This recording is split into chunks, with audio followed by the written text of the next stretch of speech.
1차 대전 중 국가의 부름을 받은 이 여인들은 대학 출신의 고학력자이거나 상류 계급의 핵심들이었다. 그들은 권력의 핵심에서 배어가 된 유럽의 시골과 침실에서 그들의 은밀한 능력을 이용했다. 그들은 화려한 무대복과 전투복을 입은 채 사랑에 빠지기도 하고 적을 사랑의 노예로 만들기도 했다. 그리고 모든 위험을 감수하며 목숨까지도 바쳤다. 전쟁이 끝나고 그들의 생활은 달라졌다. 이제 여성 첩보원들의 생사를 건 모험을 인터뷰를 통해 들어본다.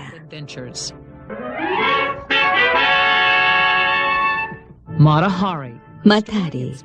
그녀의 얘기는 이 시대 여자 스파이의 살아있는 신화다.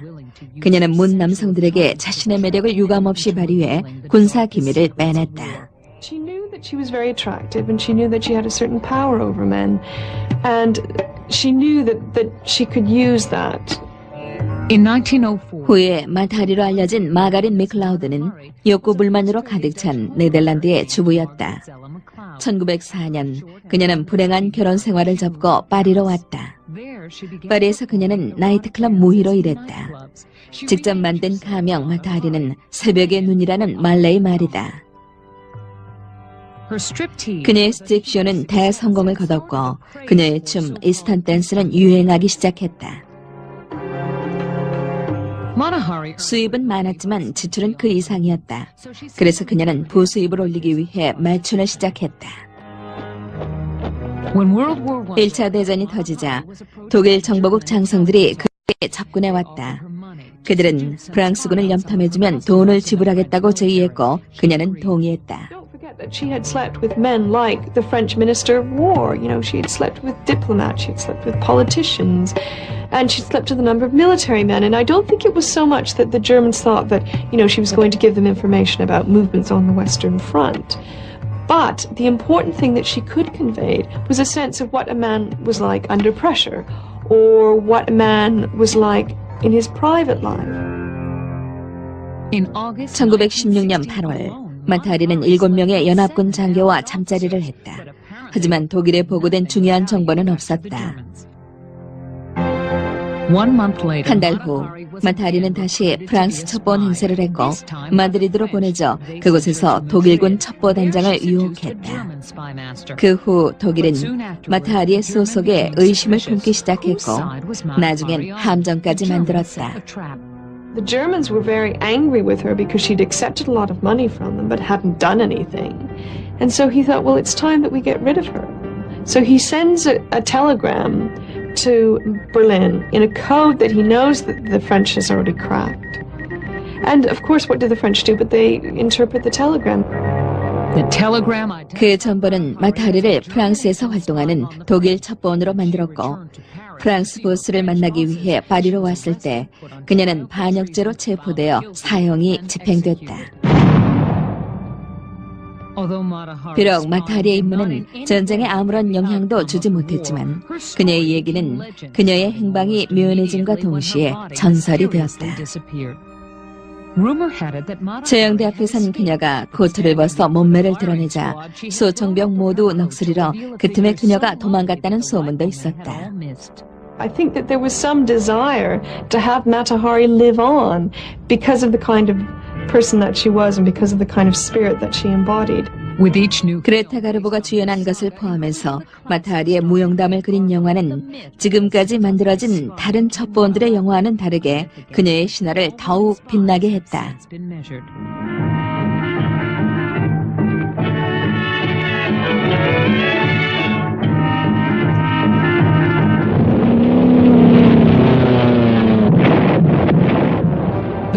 세계 2차 대전은 여성들에게 첩보원으로서 그들의 역할을 재확립시킬 수 있는 기회였다.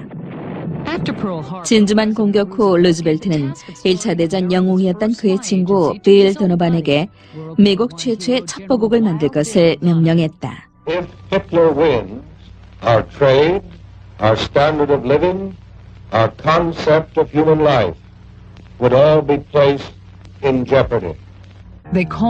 OSS, 즉 전략사무국이라는 새로운 첩보부대가 생겼다. 수천 명이 등록했지만 그중 실제 첩보원이 된 여성은 20명 미만이었다. 이 중 몇몇은 상당한 미인들이었고 나머지는 대단한 강심장들이었다. 베티 팩은 마타리아 버금가는 대담한 첩보원이었다. 그녀는 2차 대전 중 매우 중요한 임무 하나를 완수했다. 1942년 봄, 미국은 나치 앞잡이들의 지배하에 있는 프랑스령 북아프리카에 군대를 파견해야 했지만 미국 첩보원들이 프랑스 암호를 풀기란 쉽지 않았다. 미 정보국은 워싱턴의 프랑스 대사관 금고에 암호에 대한 모든 열쇠가 있음을 알았다. 대사관 경비는 삼엄했지만 베티를 막을 수는 없었다. 날씬하고 아름답고 솔직한 외로움을 잘 타는 31살의 여자 베티는 미네아폴리스 태생으로 3개 국어를 구사했고 여행 경험과 애인도 많았다. 1942년 베티는 워싱턴 스파이였다. 그녀의 목표는 찰스 브루스 프랑스 외교관이었다. 힘없이 베티에게 빠져버린 찰스는 자신을 통해 미국으로 군사기밀을 넘겨달라는 베티의 요구에 순순히 응했다. 두 사람은 금고의 암호를 빼낼 미국인 금고 탈의범을 위해 계획을 세웠다. 그것은 밤마다 금고가 있는 방문 앞 소파에서 서로 껴안고 있는 것이었다. 금고 탈의범이 대사관에 잠입한 1942년 6월 21일 밤, 두 사람은 평소처럼 낭만적인 분위기로 소파에 누워 있었다. 그때 정찰 중인 경비병이 프레쉬를 비추자 베티는 알몸으로 일어났고 이에 놀란 경비병은 도망을 쳤다. 1시간 후 금고 탈의범은 완벽하게 임무를 완수했고 암호는 연합군 손에 넘어갔다. 베티의 이런 대담성이 최소한의 인명피해로 미 병력을 북아프리카에 주둔시켰다. 첩보원 단장은 여자 요원들의 미모가 적의 눈을 멀게 한다고 생각했다. 관능적인 에이린 그리피스는 뉴욕 북부의 시골 출신이었다. 21살의 모델인 그녀는 시골에서만 있고 싶진 않았다. 그러던 어느 날 한 디너 파티에서 도움을 청하는 한 노인을 만났다. And finally said, well, if you give me your telephone number, I may be able to help you out. I said, but how? Well, there may be jobs in the War Department. I said, well, I'm not interested in working here. I want to work overseas. He said, well, I'll see what I can do. As I bumped home in that bus that night, I thought, well, he's probably one of those old men who's trying to get young girls' telephone numbers. I'll never hear from him again. But she did. 그러나 OSS는 그녀를 첩보원으로 채용했고 이 미모 요원이 무엇을 원하는지도 정확히 알았다. 에리는 스페인의 마드리드로 보내졌고 그곳에서 자신의 전직인 모델 일이 임무 수행에 유용함을 그녀는 알았다. Madrid was then very formal. It is still very formal, much more than the United States. Hats and gloves and evening clothes, and of course, in the daytime, you were very dressed up also. So I had brought from Hattie Carnegie marvelous things. 에리는 비행기에서 내리는 순간 잘생긴 경비병들이 눈에 들어와 마드리드가 멋진 근무지가 될 것임을 알았다. Eyelashes and brown eyes, and they were so good looking, and they kept smiling and smiling at me, and I thought, oh, if this is what the enemy is going to be like, it's going to be very difficult to hate them. Because I had been taught, in of course that intelligence school, that Spain, although they were neutral, they had a dictatorship, and that the dictatorship was very friendly with the Nazis. 중립국인 관계로 마드리드는 전략의 온상지였고 그곳에서 첩보원들은 양국의 정보 교환에 여념이 없었다. 에이리는 아름답고 세련된 젊은 미국 여성임을 내세워 게임을 시작했고 모든 남성들의 뇌리에 각인되길 원했다. We would go to the bullfights. I always had top seats because a bullfighter happened to fall for me and gave me extra seats all the time, which I could take my friends to, and I would be there. Always we'd wear with big hats and very glamorous clothes. So the matter of clothes was a big asset, and it was very important because it helped me to get attention and to be recognized as somebody at a certain level. 에이리는 낮에는 OSS에서 마련해준 미국 5일 상사에서 일했고 밤에는 파사포가 같은 나이트클럽으로 사람들을 만나러 다녔다. 파사포가는 첩보원들이 정보 교환을 위해 모여드는 유명한 스파이 소굴이었다. 그곳에서 에이린은 마드리드를 거쳐가는 적국 요원들이 무슨 임무를 띠고 왔으며 그들이 알고 있는 연합군의 정보는 어떤 것인가를 정탐했다. 에이린의 보스는 전쟁에 많은 후문을 남겼던 홀시어스 레스토랑에도 그녀를 보냈다. He said, tell us every time you go, who goes there, who are the German people there. Often they come, German business people and sometimes generals, and they always go to Horseshoe. Keep your eyes open. And there's a private dining room hidden off the main one. They usually keep the doors closed, but you try to find ways of seeing through those doors. 그러던 중 에이린은 잘생기고 매력적인 한 요원에게 기습을 당했다. 1943년 그녀는 후에 나치 스파이로 밝혀진 한 OSS 요원에게 빠져 있었다. 어느 날 밤 그 요원은 에이린을 집에 데려다 준다며 차를 불렀다. 그런데 아무 이유 없이 운전수가 차를 길가에 세웠다. 순간 에이린은 위협을 느꼈다. I started running. He grabbed me. He got me around the neck, nearly strangled me. I happened to always carry a small revolver with me. We'd been taught very carefully how to use these revolvers, and I never dreamed I would be able to use one. And then I don't know how I ever got that revolver out of there, and I managed to shoot that man very close. I didn't know whether I had killed him, and I still don't know, because I managed to run and escape and get back to Madrid and tell my boss what had happened. 재미있는 일을 찾던 이 순진한 여인은 그 대가를 톡톡히 치렀지만 죽음의 문턱을 넘고 온 후에도 일은 계속했다. 에이린 같은 경우는 드문 일이었다. 이것은 남자들 세계에 사는 여자 첩보원들에게 더욱 경계를 강화하는 특별한 효과를 주었다. 미국은 전쟁이 계속되자 유럽의 레지스탕스에게 더욱더 많이 의존했다. 적을 교란시키기 위해서는 그 나라 영토 안에 있는 사람들이 유리했기 때문이었다. 첩보원들에겐 자신의 방법을 승리로 이끈 부류와 과신하는 경우, 그리고 노병들이 그렇듯이 용기로만 행동하는 부류가 있다. 이 모두를 행한 여인이 바로 헬렌 드샴스였다. 전쟁이 시작됐을 때 헬렌은 남부 프랑스의 엑송 프로방스에 살고 있던 조신한 17소녀였다. 그러나 위기에 처한 조국을 보고만 있을 수는 없었다. 1940년 6월 콧대 없던 프랑스를 손에 넣은 히틀러와 나라를 뺏긴 헬렌의 감정은 희비가 교차했다. Shame and heartbroken and wondering how can we live that way? 나치가 점령한 지 몇 주가 지나자 헬렌은 지겨운 생각이 들었다. 프랑스 장교였던 아버지에게 엄격한 가정교육을 받은 그녀였지만 어느 여름날 오후 가출해서 시골로 도망을 갔다. 그곳에서 그녀는 자신이 좋아했던 성 빅투어 산 아래 누워 싸울 결심을 했다. And I review myself inside out. And I thought I just have to do something. 집으로 돌아온 헬렌은 육군 대령으로 레지스탕스 활동을 하시던 아버지의 친구를 찾아가 첩보원이 되고 싶다고 말했다.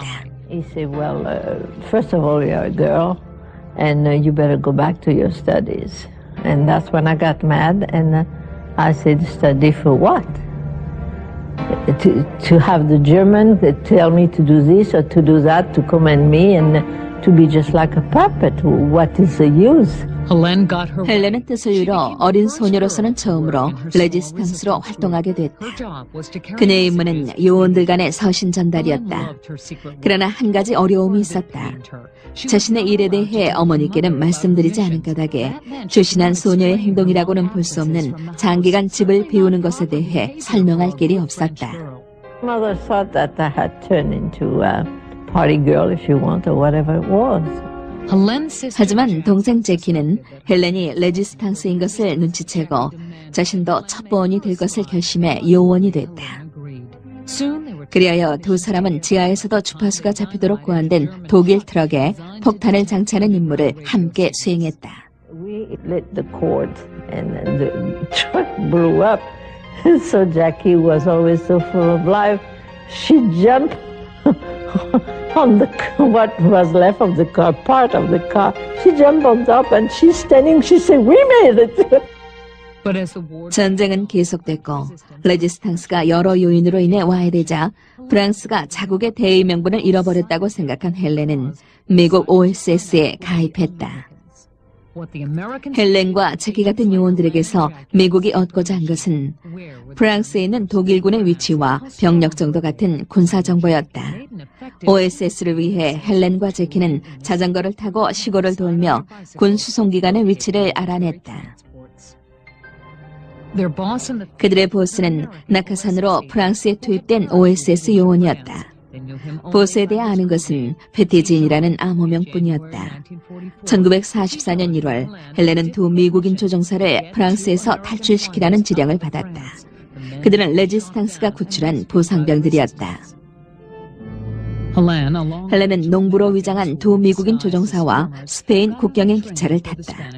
그리고 가방에는 두 사람을 스페인까지 안내할 밀수업자에게 줄 지도와 돈을 준비했다. 기차가 출발할 직전 난치 장교가 그들 칸에 탔다. 그는 헬렌에게 담배를 요구했다. 두 사람이 얘기를 나눌 무렵 갑자기 독일군 경비대가 짐 수색을 시작했다. So I thought, oh my God, I have my bag with all the maps and things. So that's the end of me. So I leaned toward him, and sort of brushed my shoulder against him. And, he started to get red in the neck. And he said, I'm stopping. He said, they're at the next station. Where are you going? And I said, just happened. I didn't know. I said, just happened. I was stopping there too. 헬렌이 가방을 들고 독일 장교와 함께 기차에서 내리자 두 미국인 조종사는 망연자실했다. I grabbed my bag. I said, would you help me with my bag when we get out? Oh, he said, with pleasure. He thought he was already in bed. So we came out and we went down this train with the soldier saluting him, and he was carrying my case. 독일 장교와 함께 기차에서 내린 헬렌은 화장실에 가서 거울을 보고 오겠다며 가방을 돌려받았다. Oh, he said, of course I'll be waiting at the exit. So I went in the direction of the ladies' room, you see. And then I crossed the rail and I went back to the train, and on back my train was taking off and I jumped in it, and the two Americans were so relieved that I was back. 프랑스 국경 쪽 퍼피냥 마을에서 헬렌은 두 미국인을 안내원에게 인도했다. 헬렌이 엑송 프로방스로 돌아왔을 때 동생 제키는 암호명이 패티지인인 그들의 대장과 사랑에 빠졌고 두 사람은 약혼했다. OSS에서 요원들 간의 사랑은 금기시되어 있었다. 사랑이 정탐 업무를 방해한다는 이유였다. 사랑에 빠진 요원은 이성보다 감성이 앞서 냉철한 판단이 안 된다는 것이었다. 그러나 제키와 패티지는 비밀스럽게 사랑을 키워갔다. 미군이 프랑스 남부 연안에서 10마일도 채 못 되는 지점까지 진격했다는 소식이 왔다. 이것은 헬렌과 제키에게 그 어느 때보다도 중요하고 위험한 임무가 있음을 의미했다. 패티진과 두 소녀는 그들이 좋아했던 레듀갈송이란 카페에서 만났다. 제키와 패티진은 연인처럼 껴안았다. 그리고 패티진은 두 소녀에게 나치의 탱크 부대 위치를 알아내라는 새로운 지령을 내렸다. And he said, I will join you. You leave today, but I will join you tomorrow morning at 8 o'clock in Pertuis on the main square. 패티지는 예전 독일 검문소가 적힌 잘못된 나치 서류를 그들에게 주었다. 제키가 독일 경비대와 노닥거리는 동안 헬렌이 훔쳐낸 자전거를 타고 두 사람은 나치의 탱크 부대를 찾아 나섰다. 그들이 페어투이 마을에 도착했을 때 레지스탕스가 다가와 그들에게 신분을 밝히라고 요구했다. They said, papers. But the only papers we had were the German papers that we had been given, the fake. And immediately they put a gun in our back and they say, let's go, girls. 이 지하 조직원들은 헬렌과 제키를 몰랐다. 게다가 잘못된 가짜 서류 때문에 이들을 독일 첩보원으로 오인하고 총살시키려 했다. 두 소녀는 필사적으로 서류가 잘못된 것임을 설명했고 그들의 대장이 내일 아침 이곳으로 올 것이라고 말했다. They say, we will wait until tomorrow morning 8 o'clock and see if it's true what you say, because if your chief come, he will be able to explain. 다음 날 아침 8시가 지나고 9시가 10시가 돼도 패티지는 나타나지 않았다. 조직원들은 헬렌과 제키를 마을 광장으로 끌고 갔다. 그곳의 군 법정에서 두 자매는 반역죄로 사형을 선고받았다. So we say goodbye to each other. The people of Petrie were spitting at us. 사형 준비를 하는 동안 두 자매는 근처 카페에 감금돼 있었다. 갑자기 밖에서 소리가 들렸다. 카페 안으로 두 자매와 한 팀인 요원 하나가 들어왔다. Oh, here you are. He said, we have been searching for you for a long time, since this morning, he said. So the owner of the bar, who was supposed to be one of the fellow who would shoot us, he arrived with a bottle of red wine and glass and put it down. They say, no hard feeling, girls. 그러나 한 가지 흉보가 있었다. 제키의 약혼자인 패티진이 죽었다는 것이다. 그는 독일 저격병에게 가슴에 총을 맞아 광장에 오지 못한 것이었다. I was watching Jackie, and first she turned so pale, and then she turned almost purple in the face. She couldn't even cry, you know. She couldn't believe it. 제키는 애인을 잃은 고통을 억눌러야만 했다. 수행해야 할 임무가 있었기 때문이었다. 미군은 곧 상륙할 텐데 독일 탱크는 여전히 막강했던 것이다.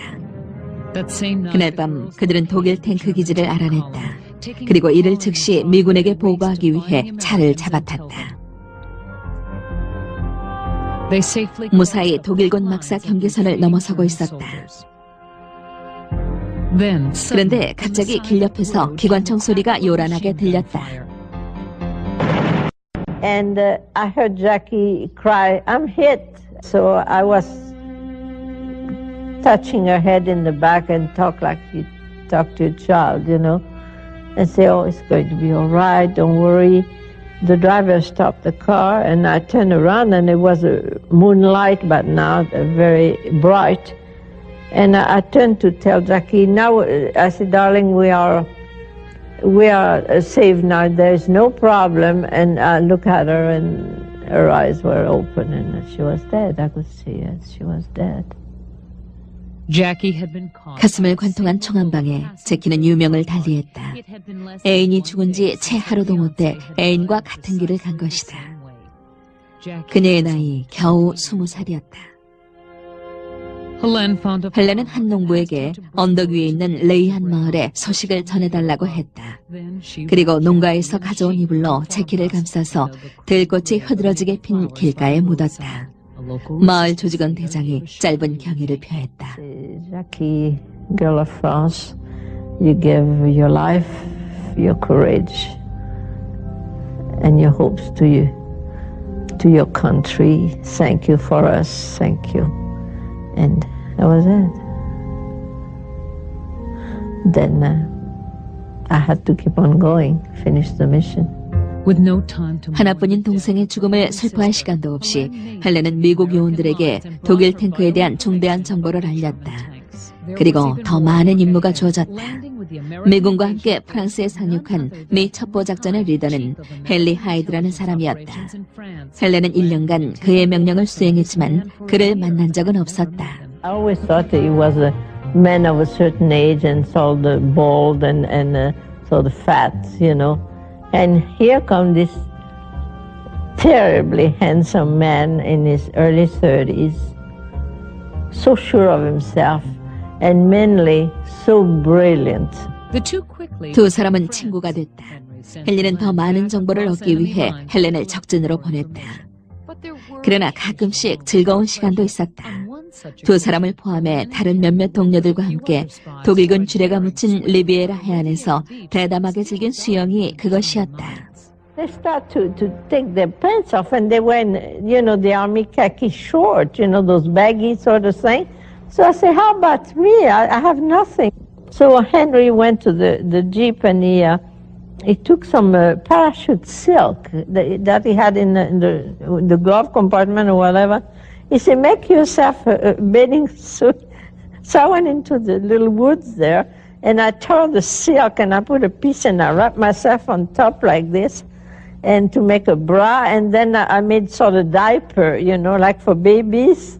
And I came out of there, and then we jump and swim and whatnot, and it felt so good.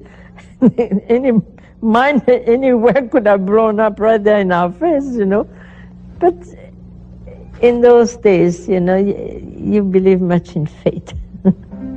헬렌의 운명은 역사의 한 획을 그었다. 그녀의 스파이 부대가 유럽 전승에 혁혁한 공을 세운 것이었다. 미군이 프랑스를 거쳐 북으로 향할 때 연합군도 미군과 공격 개시를 맞추기 위해 열심히 전진했다. 그리하여 나치의 심장부를 박살냈다.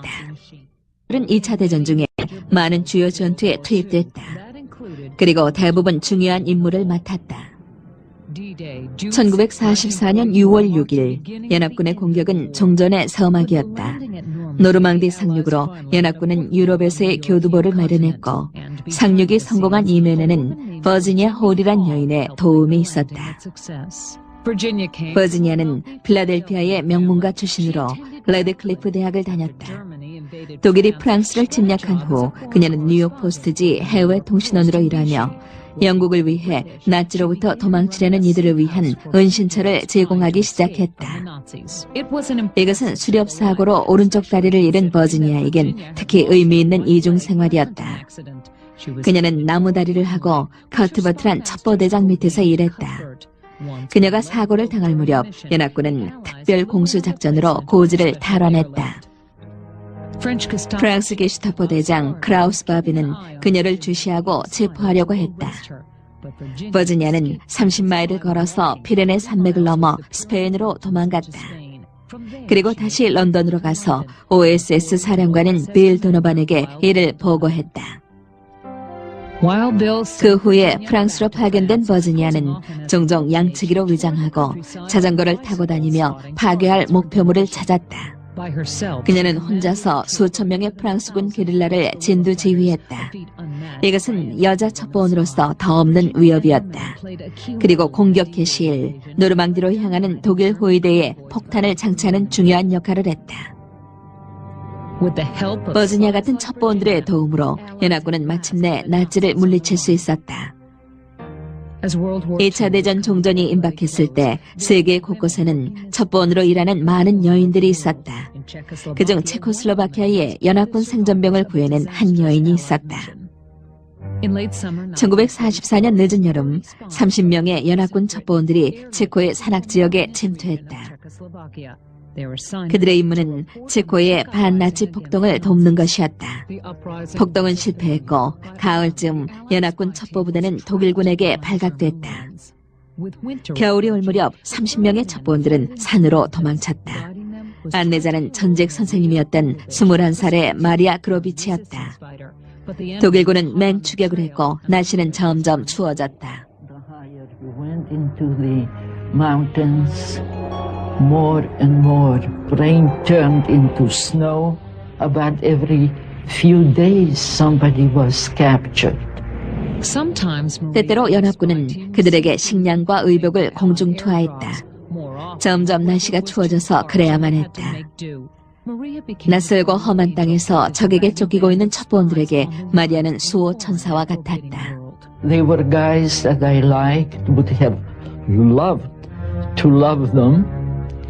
But the conditions were such that you don't do that because you never knew whether that guy that you may start fantasizing about, whether he will be dead tomorrow or captured or something. 부대원 중엔 연합통신 기자로서 뉴스거리를 찾아 첩보원들과 동행한 조 모튼이란 민간인도 있었다. 마리아는 자신의 다짐에도 불구하고 조와 가까워졌다.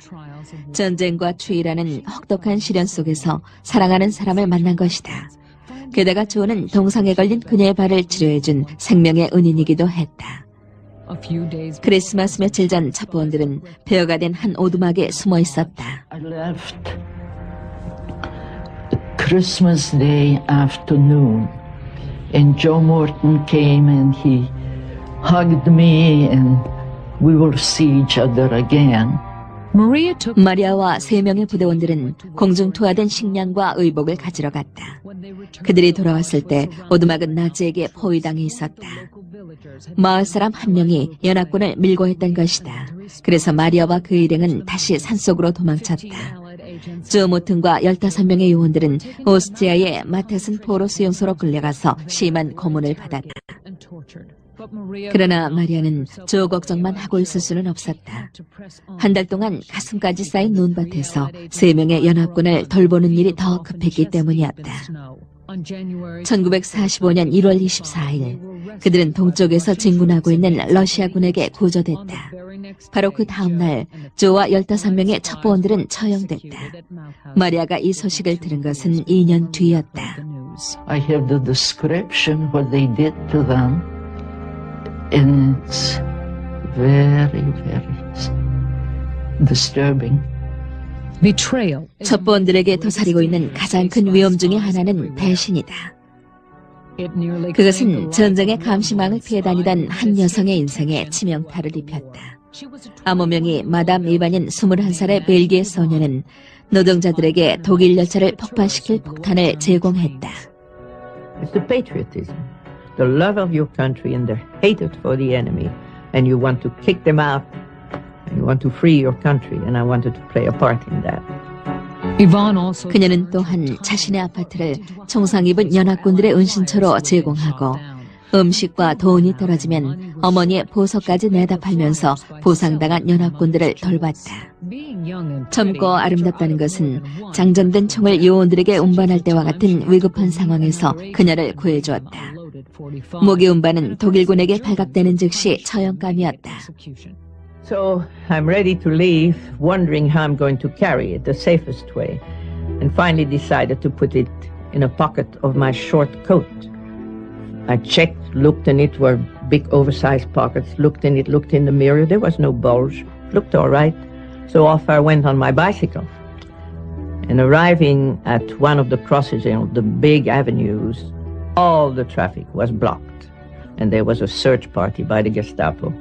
And he started walking toward me, and here I was straddling my bicycle, one foot on the sidewalk. And as he approached, I put on my most attractive smile. And I said, Guten Tag, wie geht's, alles? And he comes right next to me, standing less than a foot from me, looks me over, and he said, Haben Sie keine Tasche? Don't you have a pocketbook? I said, Nein, nichts, nichts. He hesitated a second, he said, Good, gehen Sie. All right, you can go. He could have touched the gun in that pocket. I would have been... 그러나 이반의 매력도 동료의 배신 앞에서는 그녀를 구해줄 수 없었다. 배신한 동료는 게슈타포에게 연합군과 지하저직원을 밀고 하는 대가로 1000프랑을 받았다. And my heart sank when I saw where I was taken. It was the SS headquarters. And the SS headquarters was nicknamed in Antwerp the torture house because there were horrible things happening during interrogations there. 이반은 신문에 들어가자 묵비권을 행사하기로 결심하고 지하 조직에 대해서는 아무것도 모른다고 주장했다. In the beginning it was one man, Helmer, my tormentor. He said, I'm going to go back to your apartment. I'm sure I will find some interesting things. And me very cockily, I said, I don't know what you would find. I knew what he would find if he found it. I still had one explosive charge that I had hidden, and they found it. And of course, from that moment on, sabotage is something they did not forgive. And from that moment on, I was beaten and beaten and beaten to a pulp. 2 would hold me, and the third one would with a like this. That is how the way it was from morning till evening. 이반은 작고 초라했지만 결코 나치의 야만성에 무릎 꿇지 않았다. 끝까지 조직원들을 배신하지 않은 것이다. 마침내 이반을 포기한 게슈타포는 신문을 끝내고 사형을 선고했다. They said, you will be executed in 6 weeks. And so I looked at them and literally smiled, like to say, so what? I knew it all the time, you know. And he read my mind. And Helmer, the horrible guy, leaned forward on his desk, and with a satanic smile, he said, in German. Sie werden nicht erschossen, Yvonne. Hängen sollen sie. You will not be shot, Yvonne. You will be hanged. And I can assure you, I kept my smile, but I felt my blood just running out. I never thought of that little detail, and I didn't like the thought of being strung up. 한 달 동안 이브는 조용히 죽음을 맞을 준비를 했다. 그러나 사형일 10일 전 연합군이 안트워프를 점령했다. 이반은 석방됐지만 사랑하는 아버지가 수용소로 끌려갔다는 소식을 들었다. 아버지는 살아 돌아오지 못했다. From report given to me by a young man who was with him, he was killed 2 hours before the camp was liberated by the Russians. The Germans executed him.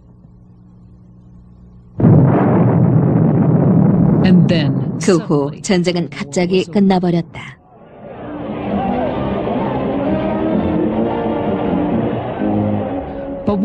임무를 완수한 여자 첩보원에겐 정작 무엇이 기다리고 있었을까? 그들 대부분은 평범한 일상으로 돌아가지 못했다. 미국의 비밀 여자 첩보단체는 전쟁에 영웅적인 기여를 했다. 그들은 고문을 견뎌냈고 용기와 위트로 체포망을 피해 다니며 기밀을 빼냈다. 적진에 들어가 옷을 벗고 자신의 사랑과 인생까지 바쳤다. 그들의 이런 노력은 1945년 9월 2일 미국의 미조리 상선 위에서 그 결실을 맺었다. 일본이 무조건 항복에 조인한 것이다. We are gathered here to conclude a solemn agreement whereby peace may be restored. 그중 몇몇은 그 명성을 보상받았다. 미국 저널리스트와 결혼해 미국으로 이주한 벨기에의 마담 이반. 그녀의 영웅적 행동은 1955년 당시의 신매체로 떠오른 텔레비전을 통해서 방송됐다. I also know that you hold 5 medals from the Belgian government. 3 from the French, a citation for valor signed by President Eisenhower, and from the British Crown, the King's Medal for courage in the cause of freedom. I know all this, Yvonne Kennedy, because tonight, this is your life. Here was little old me who didn't know anything about it, who was brought to a theater, supposedly under the pretext that I was going to see a show. And the show was me. He was a flying officer of the Royal Canadian Air Force, this fellow. It's been nearly 11 years since you saw him last in Antwerp. He's here from Winnipeg, Canada, Leslie Anderson. Here he is, right here.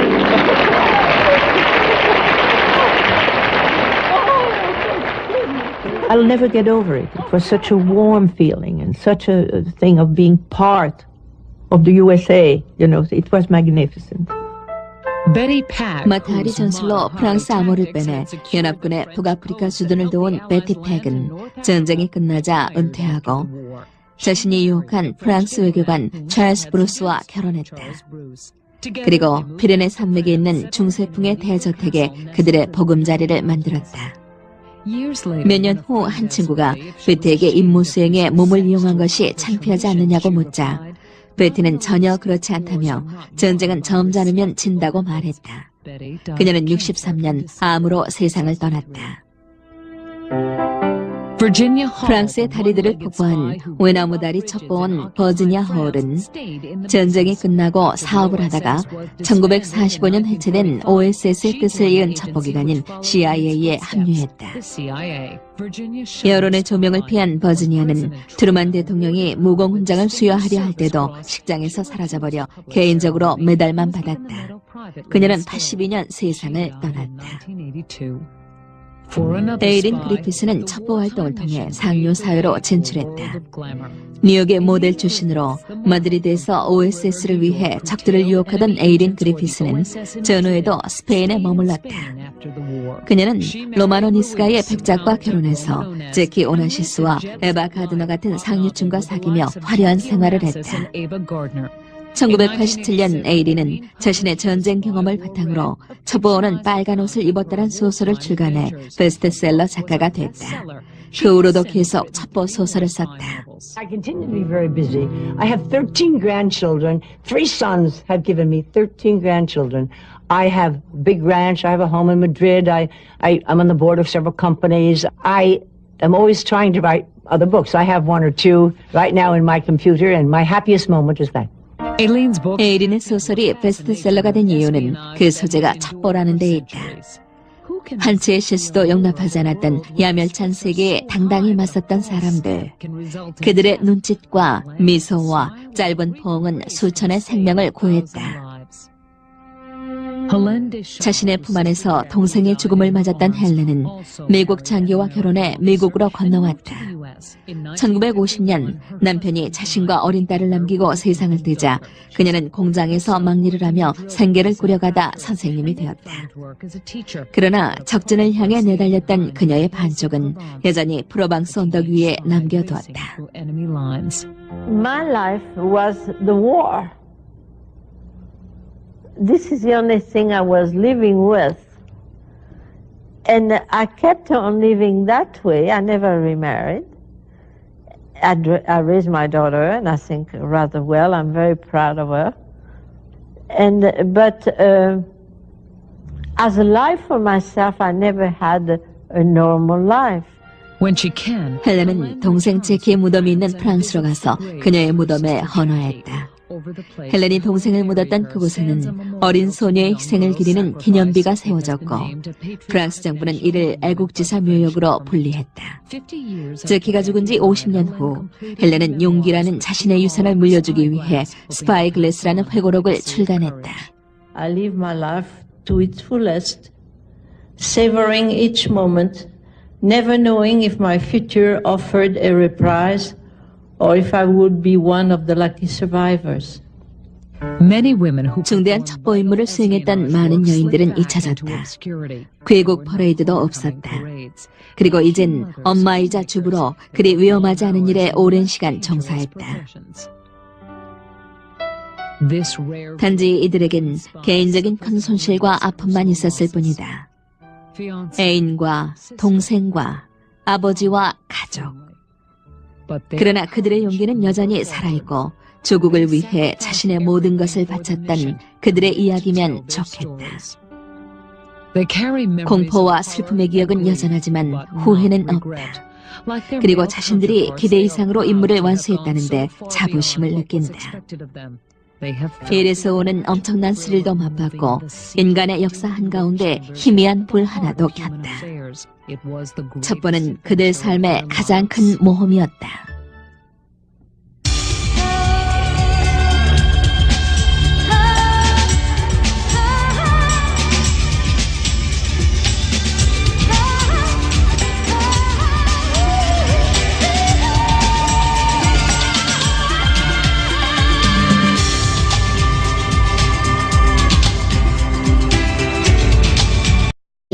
그곳에서 독일군 첩보단장을 유혹했다.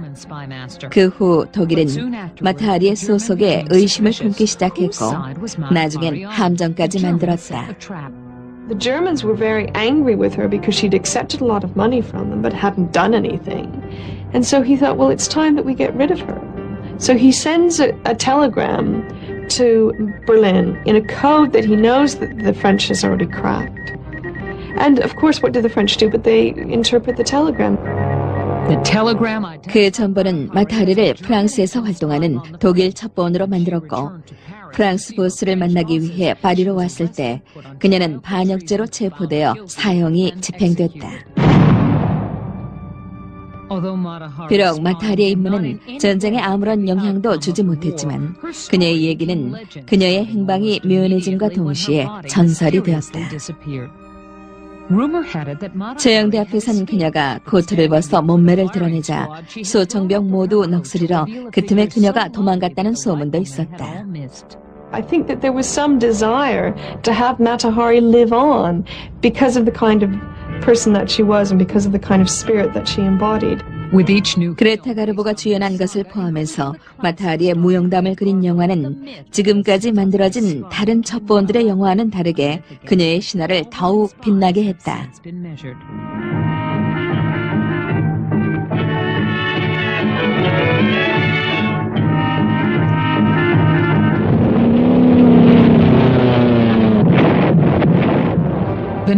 세계 2차 대전은 여성들에게 첩보원으로서 그들의 역할을 재확립시킬 수 있는 기회였다. 진주만 공격 후 루즈벨트는 1차 대전 영웅이었던 그의 친구 빌 도노반에게 미국 최초의 첩보국을 만들 것을 명령했다. If Hitler wins, our trade, our standard of living, our concept of human life would all be placed in jeopardy. OSS, 즉 전략사무국이라는 새로운 첩보부대가 생겼다. 수천 명이 등록했지만 그중 실제 첩보원이 된 여성은 20명 미만이었다. 이 중 몇몇은 상당한 미인들이었고 나머지는 대단한 강심장들이었다. 베티 팩은 마타리아 버금가는 대담한 첩보원이었다. 그녀는 2차 대전 중 매우 중요한 임무 하나를 완수했다. 그러던 중 에이리는 잘생기고 매력적인 한 요원에게 기습을 당했다. 1943년 그녀는 후에 나치 스파이로 밝혀진 한 OSS 요원에게 빠져 있었다. 어느 날 밤 그 요원은 에이린을 집에 데려다 준다며 차를 불렀다. 그런데 아무 이유 없이 운전수가 차를 길가에 세웠다. 순간 에이린은 위협을 느꼈다. I started running. He grabbed me. He got me around the neck, nearly strangled me. I happened to always carry a small revolver with me. We'd been taught very carefully how to use these revolvers, and I never dreamed I would be able to use one. And then I don't know how I ever got that revolver out of there, and I managed to shoot that man very close. I didn't know whether I had killed him, and I still don't know, because I managed to run and escape and get back to Madrid and tell my boss what had happened. 재밌는 일을 찾던 이 순진한 여인은 그 대가를 톡톡히 치렀지만 죽음의 문턱을 넘고 온 후에도 일은 계속했다. 에이린 같은 경우는 드문 일이었다. 이것은 남자들 세계에 사는 여자 첩보원들에게 더욱 경계를 강화하는 특별한 효과를 주었다. 미국은 전쟁이 계속되자 유럽의 레지스탕스에게 더욱더 많이 의존했다. 적을 교란시키기 위해서는 그 나라 영토 안에 있는 사람들이 유리했기 때문이었다. 첩보원들에겐 자신의 방법을 승리로 이끈 부류와 과신하는 경우, 그리고 노병들이 그렇듯이 용기로만 행동하는 부류가 있다. 이 모두를 행한 여인이 바로 헬렌 드샴스였다. 전쟁이 시작됐을 때 헬렌은 남부 프랑스의 엑송 프로방스에 살고 있던 조신한 17소녀였다. 그러나 위기에 처한 조국을 보고만 있을 수는 없었다. 1940년 6월 콧대 없던 프랑스를 손에 넣은 히틀러와 나라를 뺏긴 헬렌의 감정은 희비가 교차했다. Shame and heartbroken and wondering how can we live that way? 나치가 점령한 지 몇 주가 지나자 헬렌은 지겨운 생각이 들었다. 프랑스 장교였던 아버지에게 엄격한 가정교육을 받은 그녀였지만 어느 여름날 오후 가출해서 시골로 도망을 갔다. 그곳에서 그녀는 자신이 좋아했던 성 빅투아 산 아래 누워 싸울 결심을 했다. And I review myself inside out. In 2차 대전 중 국가의 부름을 받은 이 여인들은 대학 출신의 고학력자이거나 상류 계급의 핵심들이었다. 그들은 권력의 핵심에서 배어가 된 유럽의 시골과 침실에서 그들의 은밀한 능력을 이용했다. 그들은 화려한 무대복과 전투복을 입은 채 사랑에 빠지기도 하고 적을 사랑의 노예로 만들기도 했다. 그리고 모든 위험을 감수하며 목숨까지도 바쳤다. 전쟁이 끝나고 그들의 생활은 달라졌다. 이제 여성 첩보원들의 생사를 건 모험을 인터뷰를 통해 들어본다.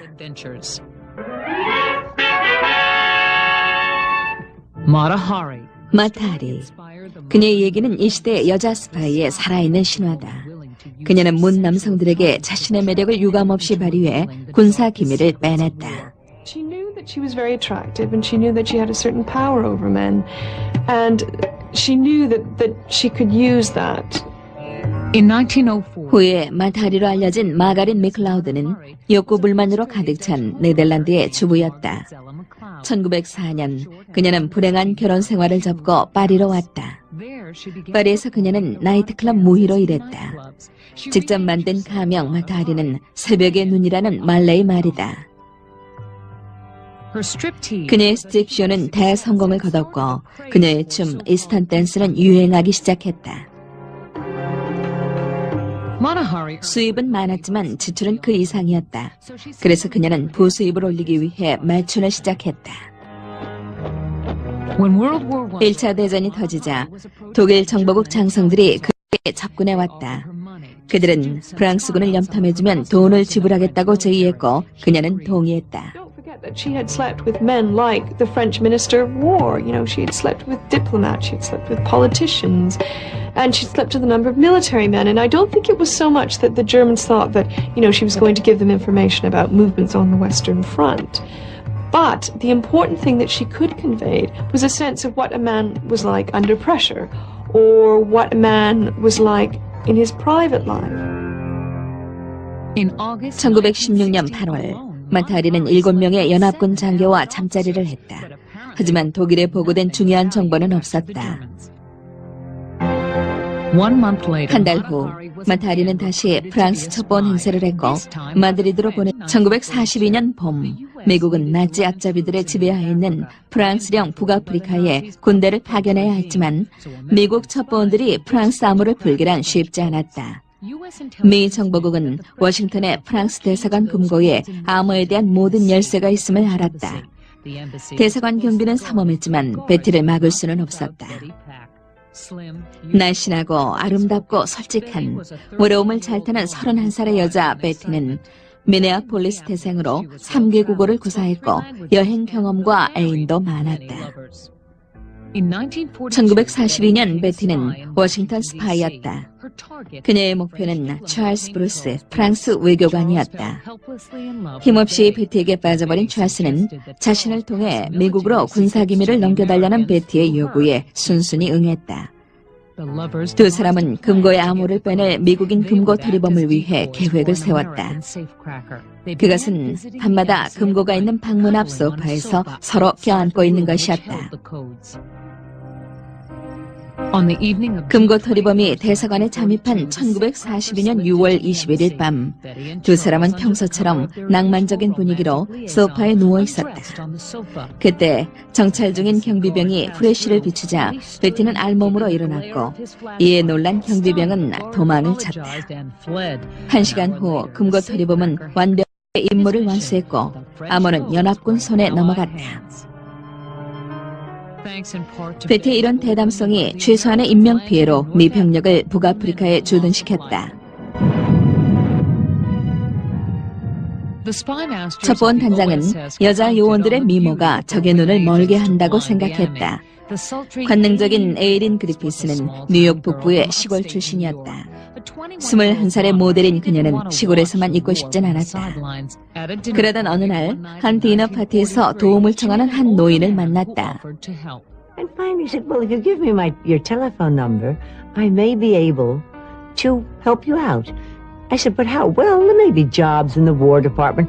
I said, well, I'm not interested in working here. I want to work overseas. He said, well, I'll see what I can do. As I bumped home in that bus that night, I thought, well, he's probably one of those old men who's trying to get young girls' telephone numbers. I'll never hear from him again. But she did. 그러나 OSS는 그녀를 첩보원으로 채용했고 이 미모 요원이 무엇을 원하는지도 정확히 알았다. 에리는 스페인의 마드리드로 보내졌고 그곳에서 자신의 전직인 모델 일이 임무 수행에 유용함을 그녀는 알았다. Madrid was then very formal. It is still very formal, much more than the United States. Hats and gloves and evening clothes, and of course, in the daytime, you were very dressed up also. So I had brought from Hattie Carnegie marvelous things. 에리는 비행기에서 내리는 순간 잘생긴 경비병들이 눈에 들어와 마드리드가 멋진 근무지가 될 것임을 알았다.